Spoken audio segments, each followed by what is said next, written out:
ராமாபுரம் என்ற ஒரு அழகான கிராமத்தில் சுப்பையா என்ற ஒரு குடும்பம் வாழ்ந்து வந்தனர். சுப்பையாவுக்கு ராமு, சோமு என்று 2 மகன்கள் இருந்தனர். சுப்பையாவுக்கு அந்த ஊரில் 2 ஏக்கர் சொந்தமாக நிலம் இருந்தது. சுப்பையாவுக்கு தெரிந்ததெல்லாம் விவசாயம் மட்டுமே. கடுமையான உழைப்பாளி.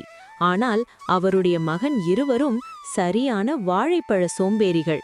இவர்களுடைய பக்கத்து வீட்டில் முருகன் என்ற ஒரு விவசாயம் வாழ்ந்து வந்தான். முருகனுக்கும் 2 ஏக்கர் நிலம் இருந்தது. அதுவும் சுப்பையாவோட இடத்துக்கு அருகே இருந்தது. அன்று ஒரு நாள் சுப்பையா தன்னுடைய நிலத்தில் கடுமையாக உழைத்துக் கொண்டே இருந்தான். அதை பார்த்து ராமுவும் சோமுவும் பேசிக்கொள்கிறார்கள். அட சோமோ, இந்த வெயில் பாத்தியா? இவ்வளவு வெயிலில் அப்பா எப்படி வேலை பண்ணறாரு? நான் 2 நிமிடம் நின்றாலே சோர்ந்து போயிடுறேன். ஆமாம்டா, நம்ம அப்பாவுக்குத்தான் எவ்வளவு சக்தி! தினமும் காலையிலிருந்து மாலை வரை வேலை பண்ணிட்டு தான் இருக்காரு. ஏனென்றால் கடுமையா உழைச்சாதான் முன்னேற முடியும்னு அப்பா சொல்லுவாருடா. அதையெல்லாம் பழைய காலம். இப்போ எல்லாரும் எளிதா பணம் சம்பாதிக்கிறாங்க. ஏன் இவ்வளவு கஷ்டப்பட்டு வயலில் வேலை செய்யணும்? அதுதான், நாம ஒரு நல்ல வழி கண்டுபிடிச்சால் போதும். வேலை இல்லாமலே பணம் கிடைக்கணும். உண்மையிலேயே உழைக்காமல் காசு சம்பாதிக்க முடியுமா சோமு? அதுக்கெல்லாம் 1000 வழி இருக்குடா ராமு. நம்ம அப்பாவுக்குத்தான் ஒண்ணுமே தெரியாது. ஆனால் அப்பா என்ன சொல்கிறார் தெரியுமா? உழைச்சாதான் வாழ்க்கை நல்லா இருக்கும்னு. அவர் எப்பவும் அதையே சொல்லிக்கிட்டே இருப்பாரு. இவர்கள் பேசிக் கொண்டு இருப்பதை சுப்பையா வயலில் வேலை செய்து கொண்டே கேட்கிறார். ஐயோ, என் மகன்கள் இப்படி சோம்பேறிகளாக இருக்கிறார்களே, இப்படியே இருந்தால் இவர்கள் வாழ்க்கையில் என்ன பண்ண போகிறார்கள் என்று தெரியவில்லையே. மக்களே, நீங்கள் இங்கே உட்கார்ந்து பேசிக்கிட்டு இருக்கிறீங்களே, வயலுக்கு வந்து கொஞ்சம் உதவி பண்ணலாமே. அப்பா, இவ்வளவு வெயிலில் நான் வந்து வேலை செய்தால் மயங்கி விழுந்து விடுவேன். வேலை பண்ணுவது ரொம்ப கஷ்டம். நான் வேண்டுமென்றால் நாளைக்கு வந்து உதவுகிறேன். ஆமாமப்பா, இன்று கொஞ்சம் ஓய்வு எடுத்துக்கிறோம். எங்களுக்கு இப்போ கொஞ்சம் ஓய்வு வேணும். நாளைக்கு பார்த்துக்கலாம்.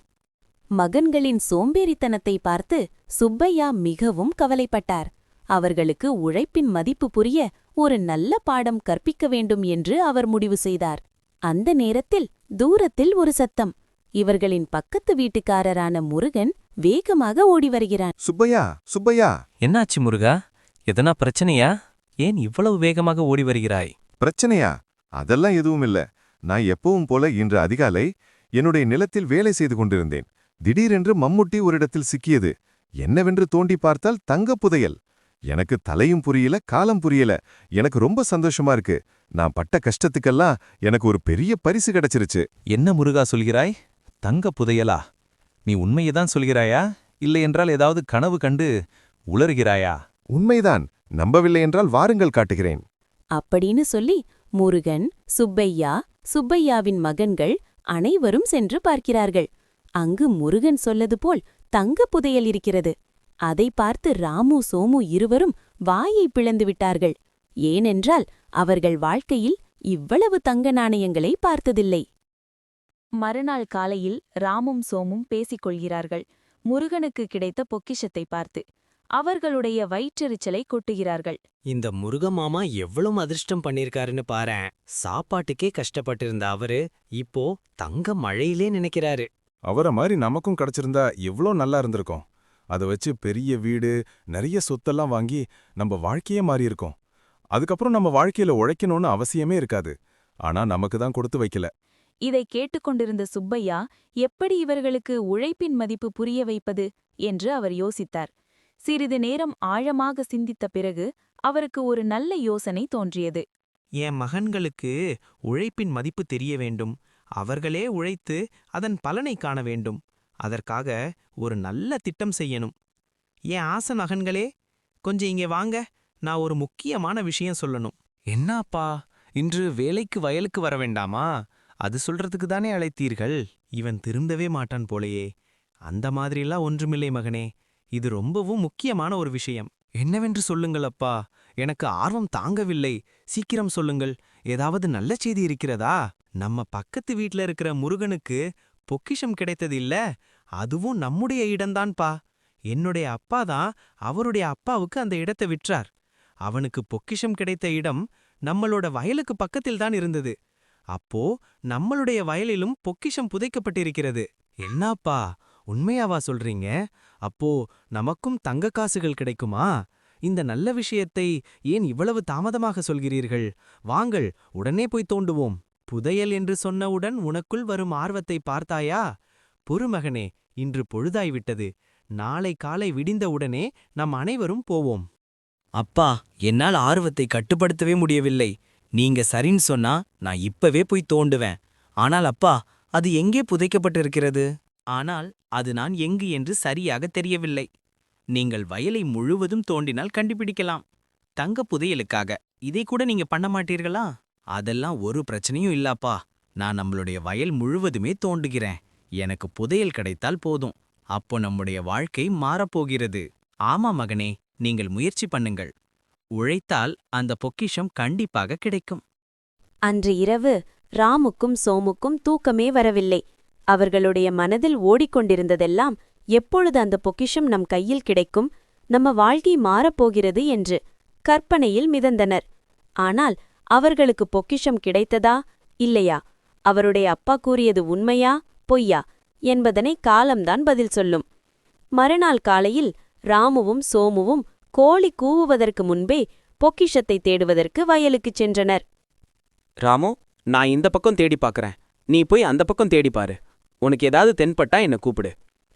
இருவருமே அவர்களுடைய வயல் முழுவதும் தேடுகிறார்கள். மிகவும் கடினமாக தேடுகிறார்கள். ஆனால் சூரியன் உதிக்கும்போது வந்தார்கள். இப்போது சூரியன் மறைந்துவிட்டது. இருந்தபோதிலும் அவர்களுக்கு எந்த ஒரு புதையலும் தென்படவில்லை. மிகவும் சோகமாக வீட்டிற்குச் செல்கின்றனர். அப்பாவிடம் நடந்த அத்தனையும் கூறினார்கள். அப்பா, நாங்கள் வயல் முழுவதும் தேடிவிட்டோம். ஆனால் எந்த ஒரு புதையலும் கிடைக்கவில்லை. நாங்கள் மிகவும் கடினமாக உழைத்தோம். இருந்தபோதிலும் எங்களுக்கு எந்த ஒரு பயனும் கிடைக்கவில்லை. அப்பா, நீங்கள் சொன்னது உண்மைதானா? இல்லை எங்களை பழிவாங்குவதற்கு இந்த மாதிரி சொன்னீர்களா? எங்களுடைய உழைப்பு எல்லாம் வீணாகிவிட்டது. மகனே, ஒரு பொழுதும் உங்கள் உழைப்பு வீணாகாது. நீங்கள் கடினமாக உழைத்த உழைப்பு ஒரு பொழுதும் வீணா போகாது.